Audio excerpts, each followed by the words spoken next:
August மாத இறுதியில் இந்த ஆண்டினுடைய கடைசி சந்திர கிரகணம் நடக்கும் அப்படின்னு சொல்லியிருந்தாங்க. அந்த வகையில் இந்த வரக்கூடிய சந்திர கிரகணம் எந்த நாளில் வருது, எந்த நேரம் தொடங்கி எந்த நேரத்தில் முடியும், முக்கியமாக இந்த கிரகணத்தால் 3 ராசிக்காரங்க ரொம்பவே எச்சரிக்கையோடு இருக்கணும் அப்படின்னு சொல்லியிருக்காங்க. அதெல்லாம் யாருக்கு சொல்லப்பட்டிருக்கு, எந்த ராசிக்காரங்களுக்கு அப்படிங்கிற எல்லா தகவலையும் நான் இந்த வீடியோவில் சொல்ல போகிறேன். வீடியோவை ஸ்கிப் பண்ணாமல் பார்த்துட்டே வாங்க. முக்கியமாக நீங்கள் எந்த ராசிக்காரர்கள் அப்படிங்கிறத கமெண்ட் பாக்ஸில் மறக்காமல் பதிவிடுங்க. மேலும் நீங்கள் எந்த நாட்டில் இருந்து இந்த வீடியோவை பார்த்துட்ருக்கீங்க அப்படிங்கிற உங்களுடைய அந்த நாடு, நீங்கள் எந்த ஊர், இதை கருத்துக்களை எல்லாம் கமெண்ட் பாக்ஸில் பதிவிடுங்க. ஏன்னா ஒரு சில இடங்களில் மட்டும்தான் இந்த முழு சந்திர கிரகணத்தையும் பார்க்க முடியும் அப்படின்னு சொல்லியிருக்காங்க. இந்தியாவில் தெரியுமா தெரியாதா, இதற்கான பதிலெல்லாம் நம்ம வீடியோக்குள்ளே பார்க்கலாம். நீங்கள் இன்னும் சப்ஸ்கிரைப் பண்ணாமல் பார்த்துட்ருக்கீங்க அப்படின்னா சப்ஸ்கிரைப் பண்ணிக்கோங்க. கூடவே இருக்க பெல் ஐக்கானை கிளிக் பண்ணிடுங்க. வாங்க வீடியோக்குள்ளே போகலாம். உங்களுக்கு ஜோதிட ரீதியான சந்தேகங்களை முழுமையாக தீர்த்து கொள்ளணுமா, நீங்கள் நேரடியாக போகணும்னு அவசியம் கிடையாதுங்க. இந்த வீடியோக்கு கீழே டிஸ்கிரிப்ஷனில் நான் ஒரு தொலைபேசி எண் கொடுத்துருக்கேன். அந்த எண்ணுக்கு தொடர்பு கொண்டு பேசி பாருங்கள். கண்டிப்பாக உங்களுக்கு முழுமையான ஜோதிட பலன்கள் கிடைக்கும். இந்த வருடத்தில் 2 சந்திர கிரகணம், 2 சூரிய கிரகணம். இந்த கிரகணங்களில் இப்போ தான் ஆகஸ்ட் 12ஆம் தேதி சூரிய கிரகணம் நடந்து முடிந்தது. அதற்குள்ளாகவே ஒரு 10 நாட்கள் இடைவெளிக்குள்ளேயே சந்திர கிரகணம் நடக்க இருக்கு. இந்த கிரகணம் அப்படின்னு பார்த்தீங்கன்னா இந்தியாவில் காண முடியாது அப்படின்னு சொல்லியிருக்காங்க. முக்கியமாக இந்தியாவில் காண முடியாது அப்படின்னு சொன்னாலும் ஜோதிட ரீதியான சில தகவல்களை நம்ம கவனிக்க வேண்டியது இருக்குது. ஜோதிடத்தின்படி கிரகணங்களானது ஒரு அசுப நிகழ்வாகவே சொல்கிறாங்க. அந்த வகையில் இந்த ஆண்டில் 2 சூரிய கிரகணம், 2 சந்திர கிரகணம் அப்படின்னு 4 கிரகணங்கள். ஏற்கனவே 2 சூரிய கிரகணமும் ஒரு சந்திர கிரகணமும் நடந்து முடிஞ்சிருச்சு. இந்த சந்திர கிரகணம் என்ன மாதிரியான மாற்றங்களை எல்லாம் நமக்கு தரப்போகிறது அப்படின்னு பார்க்கலாம். ஆகஸ்ட் 28ஆம் தேதி காலை 6:53 மணிக்கு தொடங்கி மதியம் 12:31 மணிக்கு இந்த கிரகணம் முடிவடையும். இந்த சந்திர கிரகணம் இந்தியாவில் தெரியாது.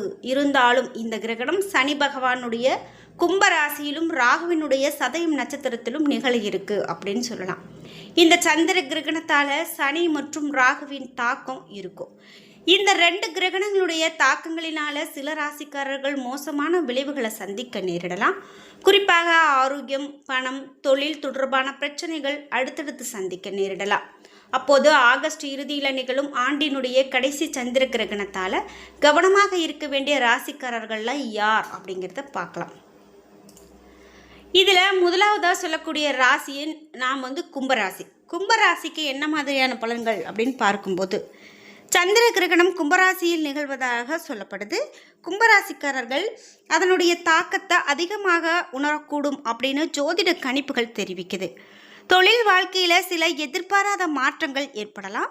முக்கியமான முடிவுகளை எடுப்பதில் குழப்பம் அல்லது மன அமைதியின்மை ஏற்படலாம். எனவே அவசரப்பட்டு எந்த ஒரு முடிவையும் எடுக்காமல் அனைத்து விஷயங்களையுமே நன்கு ஆராய்ந்து செயல்படுறது நல்லது.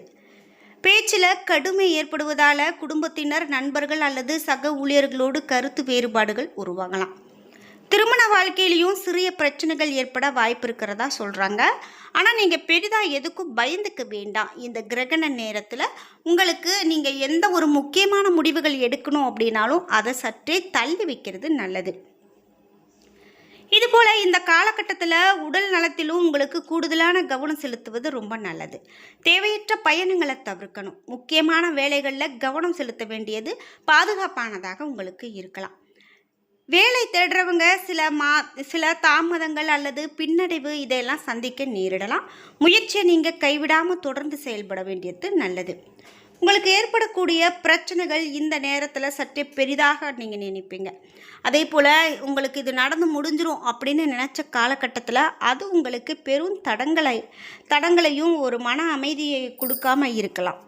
இதனால் கும்பராசிக்காரர்களுக்கு சொல்ல வருவது என்ன அப்படின்னு பார்த்தீங்கன்னா, நீங்கள் எதிர்பாராத மாற்றங்களை சந்திக்கக்கூடிய காலகட்டம். இருந்தாலும் பொறுமையே உங்களுக்கு மிகவும் நல்லது அப்படின்னு சொல்லப்பட்டிருக்கு. நீங்கள் கும்பராசிக்காரர்கள் அப்படின்னா மறக்காமல் உங்களுடைய கருத்துக்களை கமெண்ட் பாக்ஸில் பதிவிடுங்க. இந்த கிரகணத்தன்று நீங்கள் உங்களுடைய மனநிலையில் என்ன மாதிரியான மாற்றங்கள் வந்தது அப்படிங்கிறதையும் கமெண்ட் பாக்ஸில் பதிவிட்டுருங்க. அடுத்ததாக சிம்மராசி. சிம்மராசிக்காரர்களுக்கு கும்பத்திற்கு எதிர் ராசியாக இருக்கக்கூடியது தான் சிம்மராசி. சிம்மம் கும்பத்திற்கு எதிராக இருக்கிறதால இந்த சந்திர கிரகணம் சிம்மராசிக்காரர்களினுடைய உறவுகள் மற்றும் கூட்டாண்மை தொடர்பான விஷயங்களில் தாக்கத்தை ஏற்படுத்தக்கூடும் அப்படின்னு ஜோதிட கணிப்புகள் சொல்லுது. கோபம் அல்லது உணர்ச்சி வசப்பட்ட நிலையில் முக்கியமான முடிவுகளை எடுப்பதை தவிர்க்கிறது நல்லது. இல்லை அப்படின்னா பின்னர் வருத்தப்பட வேண்டிய சூழல் உங்களுக்கு உருவாகலாம். சமூகத்தில் உங்களுடைய நட்பெயரை பாதிக்கக்கூடிய வகையில் சில தேவையற்ற சம்பவங்கள் ஏற்படக்கூடும். இதனால் மற்றவர்களோடு பேசும்போது கவனமாக இருக்க வேண்டியது அவசியமாக இருக்கலாம். பணியிடத்தில் சில சவால்களை சந்திக்க நேரிடலாம். வியாபாரத்தில் இருக்கிறவங்களுக்கு எதிர்பார்த்த அளவுக்கு உடனடி பலன்கள் கிடைக்காமல் போகலாம். இதனால் வருமானத்தில் தற்காலிக அழுத்தம் ஏற்படக்கூடும். அதனால் நீங்கள் அந்த வருமானம் பாதிக்கப்படுகிறதே அப்படின்னு நீங்கள் ரொம்ப வருத்தப்பட வேண்டாம். அது தற்காலிக அழுத்தம் அப்படின்னு சொல்கிறதால பயந்துக்க வேண்டாம். உடனே உங்களுக்கு சரியாயிடும். இத்தகைய நிலை நீண்ட காலம் நீடிக்க வேண்டிய அவசியம் இல்லை. திட்டமிட்டு செயல்பட்டால் நிலைமை படிப்படியாக சரியாக முடியும் அப்படின்னு சொல்லலாம். அதனால் நீங்கள் திட்டமிட்டு எந்த ஒரு செயலையும் மேற்கொள்ளும் போது நல்லதொரு பலன் காண முடியும். அடுத்ததாக ரிஷபராசிக்காரர்களுக்கு இந்த சந்திர கிரகண காலகட்டத்தில் நிதி விஷயங்களில் கூடுதல் கவனம் தேவைப்படலாம் அப்படின்னு ஜோதிட நம்பிக்கைகள் தெரிவிக்குது. புதிய முதலீடுகளை மேற்கொள்ளும் முன் அதில் இருக்கக்கூடிய சாதக பாதக அம்சங்களை முழுமையாக ஆராய்வது நல்லது. நீங்கள் புதிய முதலீடு செய்கிறீங்க அப்படின்னா இந்த காலகட்டத்தில் நமக்கு சரி வருமா, நாம் எந்த ஒரு நண்பரோடு நம்ம கூட்டு சேர்றோம், எந்த விஷயத்தில் நம்ம முதலீடு பண்ணுறோம், இது நமக்கு நல்ல ஒரு பலனை கொடுக்குமா கொடுக்காதா, இதில் நமக்கு அனுபவம் இருக்கா இல்லையா, இந்த மாதிரியான நிறைய விஷயங்களை ஆராய்ந்து அதன் பிறகு மேற்கொள்ள வேண்டியது மிக நல்லது. நண்பர்கள் மற்றும் சக ஊழியர்களோடு சின்ன சின்ன கருத்து வேறுபாடுகள் அப்பப்போ உங்களுக்கு ஏற்படுறதுக்கான வாய்ப்பு இருக்குது. சிறிய விஷயங்களை பெரிதாக்காமல் பொறுமையோடு அணுகிறது தான் நல்லது. பணியிடத்தில் உங்களுடைய திறமை குறித்து தேவையற்ற விமர்சனங்கள் அல்லது குறை கூறல் இவையெல்லாம் வரக்கூடும். ஆனால் அதெல்லாம் நீங்கள் பெரிதுபடுத்திக்க வேண்டாம். பணியிடத்தில் உங்களுடைய திறமையை மட்டுமே முன்னிறுத்தி நீங்கள் வேலை செய்யுங்க. கண்டிப்பாக அதற்கான பலன் உங்களுக்கு கை மேலே கிடைக்கும். வேலையில் மாற்றம் அல்லது விரும்பாத இடமாற்றம் போன்ற சூழல்களை கூட சிலர் சந்திக்கக்கூடும். அதாவது வேலை மாற்றம் வேண்டாம் அப்படின்னு நினச்சிட்டு இருந்த நேரத்தில் கூட இப்போ உங்களுக்கு தேவையில்லாத நீங்கள் எதிர்பாராத இடத்திற்கு வேலை மாற்றம் வரலாம். அது மட்டும் இல்லாமல் உங்களுக்கு திட்டமிடுவதில் கூடுதலான கவனம் செலுத்துறது நல்லது. வியாபாரத்தில் சரியான நேரத்தில் கிடைக்கக்கூடிய வாய்ப்புகளை தவற விடாமல் இருக்கிறது தான் ரொம்ப முக்கியம். யார் ஒருத்தங்க சரியான வகையில் கிடைக்கக்கூடிய வாய்ப்புகளை பயன்படுத்திக்கிறாங்களோ அவர்களே வாழ்க்கையில் முன்னேற்றம் அடைவாங்க அப்படிங்கிறத நீங்கள் இந்த நேரத்தில் புரிஞ்சுக்கணும். நிதி விஷயங்களில் குறிப்பாக எச்சரிக்கையாக இருக்கிறது நல்லது. கடன் கொடுப்பது, பெரிய முதலீடு செய்வது அல்லது நீண்ட பயணங்களுக்கான அதிக செலவுகளை மேற்கொள்வது போன்றவற்றில் அவசரமான முடிவுகளை தவிர்க்கிறது உங்களுக்கு ரொம்ப நல்லது அப்படின்னு சொல்கிறாங்க.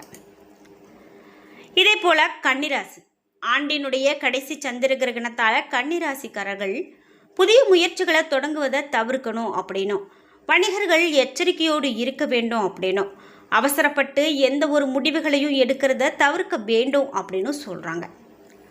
பணி பரிவர்த்தனைகள் செய்யும்போது நிதானமாக இருக்க வேண்டியது முக்கியம். பண விஷயங்களில் அவசரப்படாமல் பெரிய இழப்பை சந்திக்க நேரிடலாம். முக்கியமாக இந்த காலத்தில் யாரையுமே அதிகமாக நம்பாமல் இருங்க. எந்த ஒரு நிதி திட்டங்களையும் போடும்போது நீங்கள் ரொம்ப எச்சரிக்கையோடு இருக்க வேண்டியது அவசியம் அப்படின்னு அறிவுறுத்துகிறாங்க. இதே போல் மகர ராசி, இந்த ஆண்டினுடைய கடைசி சந்திர கிரகணத்தால் மகர ராசிக்காரர்கள் சில பிரச்சனைகளை சந்திக்கக்கூடும். அதே போல் செய்து கொண்டிருக்கக்கூடிய வேலையில் தடைகளை சந்திக்க நேரிடலாம். மன அழுத்தம் அதிகரிக்க வாய்ப்பு இருக்குது. எந்த ஒரு வேலையுமே அவசரப்பட்டு செய்யாமல் பொறுமையாக செய்ய வேண்டும். இல்லாவிட்டால் பிரச்சனைகளை சந்திக்க நேரிடலாம். மேலும் சூழ்நிலைகளை பொறுமையாக கையாள முயற்சிக்க வேண்டும். முக்கியமான வேலைகளை சிந்தித்து செய்ய நீங்கள் அறிவுறுத்தப்படுது. பண இழப்பு ஏற்பட வாய்ப்பு இருக்கிறதால பண விஷயத்தில் அதிகமாக கவனம் செலுத்துறது ரொம்பவே நல்லது. என்ன நண்பர்களே, இன்னைக்கு வீடியோவில் சந்திர கிரகணத்தால் எந்தெந்த ராசிக்காரர்களுக்கெல்லாம் பாதிப்பு, எந்தெந்த ராசிக்காரர்கள் கவனத்தோடு இருக்கணும் அப்படிங்கிற எல்லா தகவலையும் பார்த்து தெரிஞ்சுக்கிட்டோம். இந்த வீடியோ கண்டிப்பாக உங்களுக்கு ரொம்ப பயனுள்ளதாக இருந்திருக்கும். வீடியோ உங்களுக்கு பிடிச்சிருந்தா லைக் பண்ணுங்கள், ஷேர் பண்ணுங்கள், கமெண்ட் பண்ணுங்கள். நீங்கள் இன்னும் உற்சாகம் டிவி சேனலை சப்ஸ்கிரைப் பண்ணாமல் இருந்தால் சப்ஸ்கிரைப் பண்ணிக்கோங்க. கூடவே இருக்க பெல் ஐக்கானை மறக்காமல் கிளிக் பண்ணிடுங்க. நன்றி வியூவர்ஸ்.